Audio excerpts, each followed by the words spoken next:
আমি ফরিদউদ্দিন বলে গেলাম ধ্বংস হইয়া যাবি। যার মুখ থেকে বাইর হইছে পীর সাহেব চরমোনাই মিথ্যা কথা কয়, পীর সাহেব চরমোনাই গাঁজা খায়, যার মুখ থেকে বাইর হইছে এখনো হুজুর জিন্দা আছে মাপচা, নতুবা ধ্বংস হইয়া যাবি। আমি কোনো চরমোনাই তরিকার লোক না। আপনারা জানেন আমি নানুপুরের খলিফা। জি জি, কিন্তু আমি পীর সাহেব চরমোনাই দামত বরকাতুমের সাথে একান্তে সময় কাটানোর আমার অনেক সুযোগ হয়েছে আলহামদুলিল্লাহ। এই গত কয়েক মাস আগে আমাদের ছাগলনাইয়াতে হুজুরের মাহফিল ছিল। হুজুর রাত্রে আসি আমার মাদ্রাসায় অবস্থান করছেন, পরের দিন দুপুর 1টায় দুপুরের খানা পিনা খাইয়া আমাদের থেকে বিদায় নিয়ে আসছেন। আমি একান্তে অনেক জায়গায় অনেকবার বর্তমান পীর সাহেব হুজুরের সাথে বসার, কথা বলার, একান্তে হুজুরের সান্নিধ্য পাওয়ার আমার সুযোগ হয়েছে। আমি দেখছি এই মানুষটা মাদর জাত ওলি।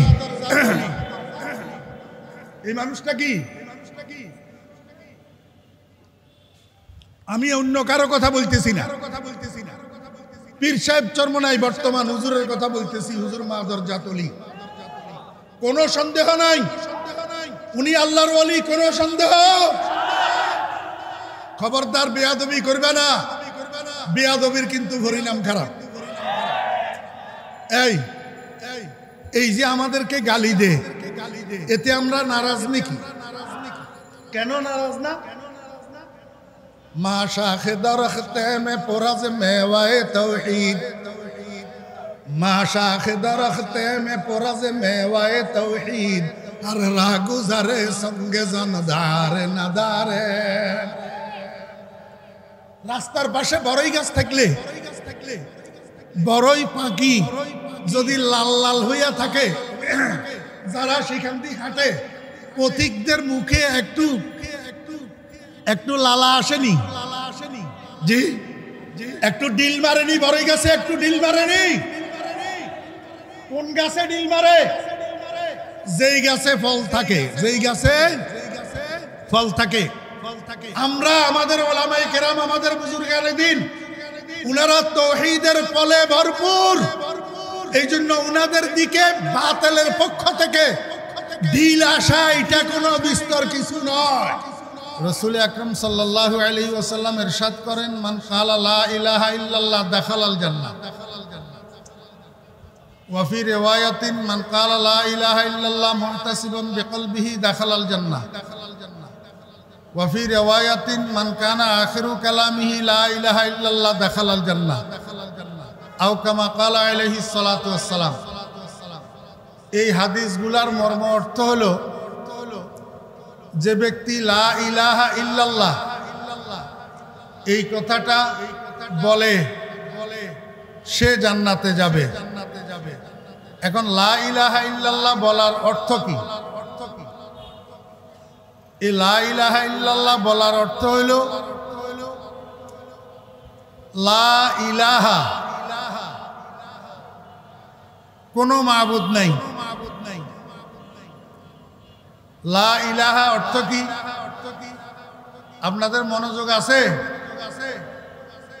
লা ইলাহা অর্থ কি? কোনো মাবুদ নাই, কোনো উপাস্য নাই। লা মাহবুবা ইল্লাল্লাহ, কোনো বন্ধু নাই। লা ওয়ালিয়া ইল্লাল্লাহ, কোনো অভিভাবক নাই। আমি ঢাকাবাসীদেরকে জিজ্ঞেস করব, আপনি যদি কোনো পরিবারের কর্তা হইয়া থাকেন, আপনার পরিবারটা কার কথায় চলে? আপনার কথায় চলে না। আপনি যেহেতু পরিবারের কর্তা, আপনি যদি কোনো ব্যবসা প্রতিষ্ঠানের কর্তা হইয়া থাকেন, আপনার ব্যবসা প্রতিষ্ঠানটা কার কথায় চলে? আপনার কথায় চলে না। আপনি যদি কোনো রাজনৈতিক দলের প্রধান হইয়া থাকেন, চেয়ারম্যান হইয়া থাকেন, আপনার দলটা কার কথায় চলে? আপনার কথায় চলে না। তো গোটা পৃথিবী এটা আল্লাহ পাকের বাড়ি, গোটা পৃথিবীর মানুষ আল্লাহ পাকের পরিবার। যদি আপনার পরিবার আপনার কথাই চলে, পৃথিবীটা কার কথাই চলবে আপনি বলুন? বাংলাদেশটা কার কথাই চলবে? এশিয়াটা কার কথাই চলবে? আফ্রিকা কার কথাই চলবে? আমেরিকা কার কথাই চলবে? ইউরোপ কার কথাই চলবে? আল্লাহর কথায় নাকি কোনো মানুষের কথাই চলবে? আমার ভাইয়েরা, দোস্ত আহবাব, পৃথিবী আল্লাহর, চলবে আল্লাহর কথায়। পৃথিবী আল্লাহর, লেনিন কার্ল মার্কসের কথাই চলবে না। পৃথিবী আল্লাহর, বুশের কথাই চলবে না। পৃথিবী আল্লাহর, মোদির কথাই চলবে না। পৃথিবী আল্লাহর, ড্রামের কথাই চলবে না। পৃথিবী আল্লাহর, আল্লাহর কথাই চলবে। এখন মানুষ কথাগুলাই কয় হুজুরেরা আল্লাহ বিল্লাহ করবে, হুজুরেরা আসমানের উপরের কথা আর জমিনের নিচের কথা বলবে, মাঝখানের কথা কয় কেন? হুজুরেরা রাজনীতি করে কেন? রাজনীতি তোমার বাবার সম্পদ। হুজুরদের রাজনীতি করার অধিকার নাই। হুজুররা বাংলাদেশের নাগরিক না। হুজুররা বন্যায় ভেসে আসা, বন্যায় ভেসে আসছে হুজুররা। হুজুররা রাজনীতি করতে জানে না। বাংলাদেশে এমনও হুজুর আছে তোমার মতো পলিটিশিয়ানকে 50 বছর ক্লাস করাইতে পারে। হুজুর দেখলেই মনে করে কিছু বুঝে শুনে না। আমি তো বলি আলহামদুলিল্লাহ, কোনো অহংকার নয়। আমি ফরিদউদ্দিনের মতো 5-7 জন আলেম যদি সংসদে থাকে, কোন নাস্তিকের বাচ্চার সেখানে ইসলামের বক্তৃতা দেওয়ার কোনো ক্ষমতা না।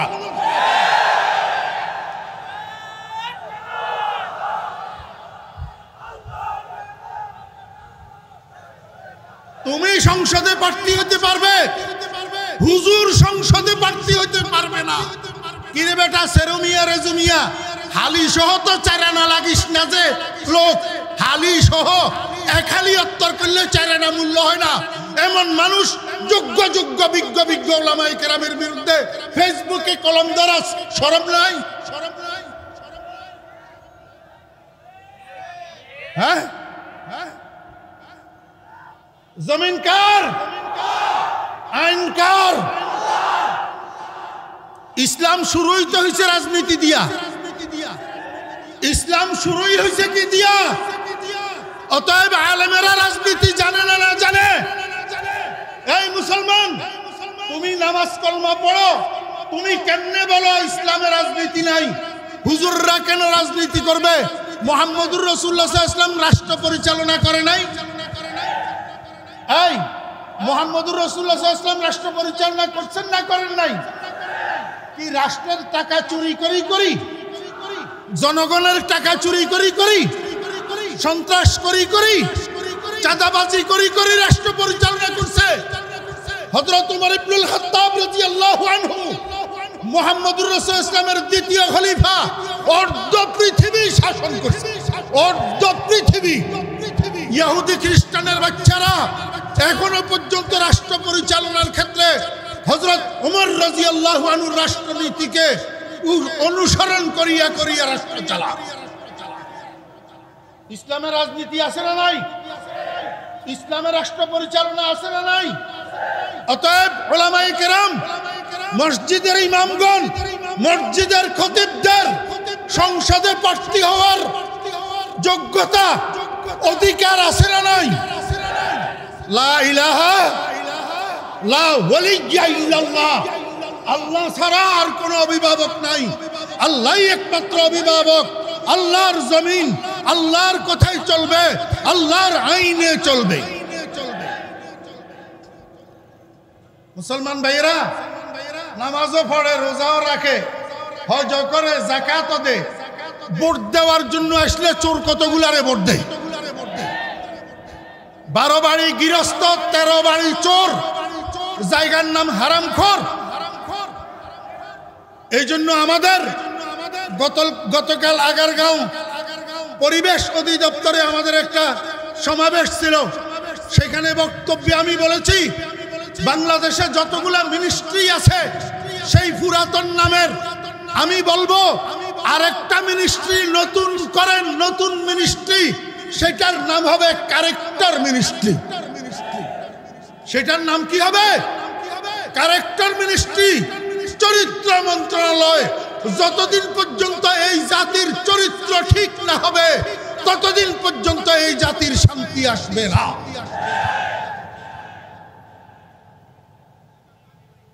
লা ইলাহা ইল্লাল্লাহ, লা ইলাহা ইল্লাল্লাহ, লা ইলাহা ইল্লা। এই জন্য পীর সাহেব চরমনাই দামাত বরকাতুহুল আলিয়া চরমনাই তরিকার জাকিরিন ভাইদেরকে, হুজুরের মুরিদদেরকে প্রথম সবক দে জিকিরের। কিসের জিকির? লা ইলাহা, লা ইলাহা ইল্লাল্লাহ। আজকে এখানে যারা উপস্থিত আছেন আমি আপনাদেরকে বলবো বৃহস্পতিবার, শুক্রবার কোন মসজিদে, বৃহস্পতিবার কোন মসজিদে, শুক্রবার মুজাহিদ কমিটির অধীনে চরমনাইয়ের পীর সাহেব হুজুরের মুরিদানদের হালকায়ে জিকির হয়, হালকায়ে জিকির হয়। আমি আপনাকে বলবো আপনি যেই শিক্ষায় শিক্ষিত হন না কেন, যেই প্রফেশনে নিয়োজিত থাকুন না কেন, আপনি যেই দলের কর্মী বা নেতা হন না কেন, পীর সাহেব চরমনাইয়ের মুরিদানদের হালকায়ে জিকিরে বসবেন মিয়া, হালকায়ে জিকিরে বসবেন। সেখানে কিছুক্ষণ জিকির করবেন। জিকির করতে করতে আস্তে আস্তে দিল ঠিক হবে। দিল ঠিক হইলে চরিত্র ঠিক হবে। কি ঠিক হবে? চরিত্র ঠিক হবে। হালকায় জিকিরে বসবেন, কিছু কিছু জিকির করবেন। লা ইলাহা। এই ক্ষমতার নেশায়, টাকার নেশায়, মালের নেশায় মুখে দিয়া কি কয় সেটা পর্যন্ত খেয়াল থাকে না। চরমনাইয়ের পীর সাহেব হুজুর বলে গাঁজাখোর বলে।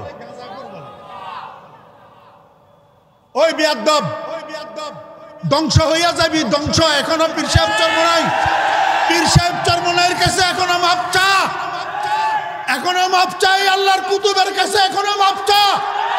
আমি ফরিদউদ্দিন বলে গেলাম ধ্বংস হইয়া যাবি। যার মুখ থেকে বাইর হইছে পীর সাহেব চরমনাই মিথ্যা কথা কয়, পীর সাহেব চরমনাই গাঁজা খায়, যার মুখ থেকে বাইর হইছে এখনো হুজুর জিন্দা আছে, মাপ চা, নতুবা ধ্বংস হইয়া যাবি।